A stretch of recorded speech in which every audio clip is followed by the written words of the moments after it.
pour Alternativa, bien que j'ai rien préparé. McDo, évidemment, c'est un symbole contre lequel on se bat, comme on s'est battu contre Amazon dans son implantation à Perpignan, on a perdu. Et on voit que ces McDo prolifèrent, en fait, ils sont en train de mailler le territoire petit à petit, ils s'installent partout où il y a un bourg, où il y a un croisement de villages. Et parallèlement à ça, on voit des commerçants, des boulangeries qui ferment. Encore moi, dans mon village à Bao, l'épicerie vient de fermer.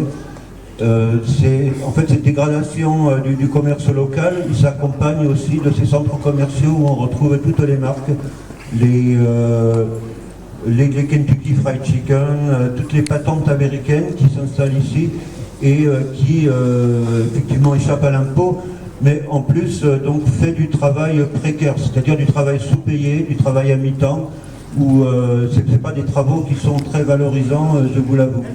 Mais c'est du travail.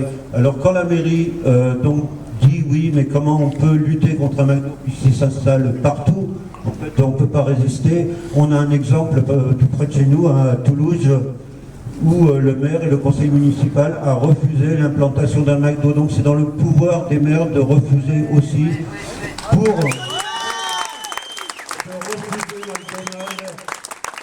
diriger les enfants vers une malbouffe. Quand on connaît aujourd'hui les effets sur la population française de l'obésité qui ne fait que croître, du diabète qui ne fait que croître, ça c'est la malbouffe, c'est mal s'alimenter.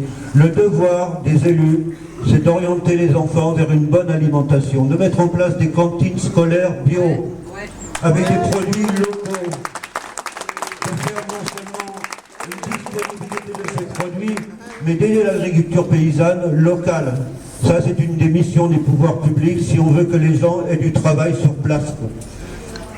Donc, lutter contre McDonald's, c'est aussi lutter contre cet envahissement pour notre souveraineté alimentaire et aussi pour notre santé. Parce que la santé, elle doit être au cœur de tout. En fait, l'écologie, c'est la santé. On voit la pollution est partout, les pesticides sont partout, les salades qui mettent dans les sandwichs McDo viennent effectivement des Pyrénées-Orientales, mais sont loin d'être bio. Et savez-vous que pour laver 1 kilo de salade que l'on retrouve en sachet, il faut 30 litres d'eau. C'est une aberration, c'est un système aberrant. Il faut refuser, et c'est pour ça que nous sommes là tous ensemble. Non à McDo, non à ce système qui pille nos ressources et qui ne prend pas soin ni des hommes, ni de la terre, ni des animaux. Oui.